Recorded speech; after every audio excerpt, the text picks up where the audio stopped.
लोकसभा चुनावों की तैयारियों में लगी बीजेपी लगातार बैठकें कर रही है। लोकसभा चुनाव की रणनीति बना रही है। इसी कड़ी में माना जा रहा है कि अमित शाह के दौरे के बाद जल्द ही मध्य प्रदेश में 29 लोकसभा सीटों पर उम्मीदवारों के नामों की घोषणा हो सकती है। ऐसा क्यों कहा जा रहा है, विस्तार से आपको इस रिपोर्ट में हम बताएंगे। नमस्कार, आप देख रहे हैं एमपी तक और मैं हूं आपके साथ आकांक्षा ठाकुर। मध्य प्रदेश में हुए विधानसभा चुनाव में बीजेपी ने सबसे पहले अपने उम्मीदवारों के नामों की घोषणा की थी। तब भी आपको बता दें कि अमित शाह ऐसे ही मध्य प्रदेश में एक्टिव नजर आए थे और अब लोकसभा चुनाव से पहले अमित शाह का एक बहुत बड़ा और महत्वपूर्ण दौरा मध्य प्रदेश में हुआ है।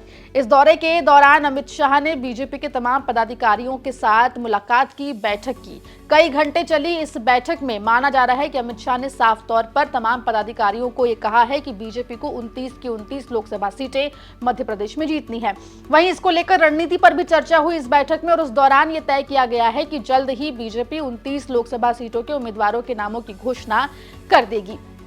आपको बता दें कि विधानसभा चुनाव में बीजेपी ने अपने उम्मीदवारों के नामों की घोषणा पहले की थी। बीजेपी की तरफ से उम्मीदवारों की लिस्ट सबसे पहले सामने आई थी, जिसका फायदा सीधे चुनाव परिणाम में बीजेपी को मिला और बीजेपी प्रचंड बहुमत के साथ मध्य प्रदेश में सरकार बनाने में कामयाब हुई। वहीं माना जा रहा है कि इसी तर्ज पर अब लोकसभा चुनाव से पहले भी बीजेपी पहले उम्मीदवारों के नामों की घोषणा कर देगी। इसके पीछे वजह मानी जा रही है कि उम्मीदवारों के नामों की घोषणा करने के बाद उम्मीदवारों को अपने अपने लोकसभा जो क्षेत्र है वहां पर प्रचार करने का मौका और समय जो है वो मिलेगा। इतना ही नहीं, अगर नाराजगी किसी के सामने आती है तो उसको समय रहते उस नाराजगी को दूर कर लिया जाएगा, जिससे बीजेपी को नुकसान नहीं उठाना पड़ेगा।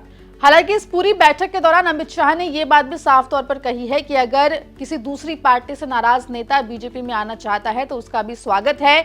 वहीं बीजेपी को 29 लोकसभा सीटों पर खास ध्यान देने के निर्देश भी अमित शाह ने दी है, जिसको लेकर खास रणनीति तैयार की गई है।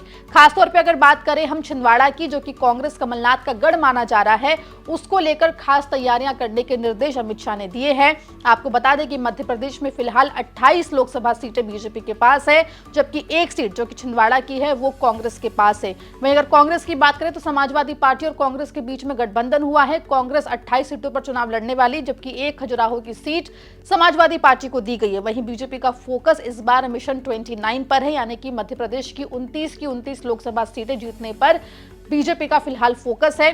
इसको लेकर डॉक्टर मोहन यादव से लेकर बीजेपी के प्रदेश अध्यक्ष वीडी शर्मा और तमाम जो क्लस्टर्स हेड हैं मध्य प्रदेश के, उनको भी खास निर्देश अमित शाह ने दिए हैं।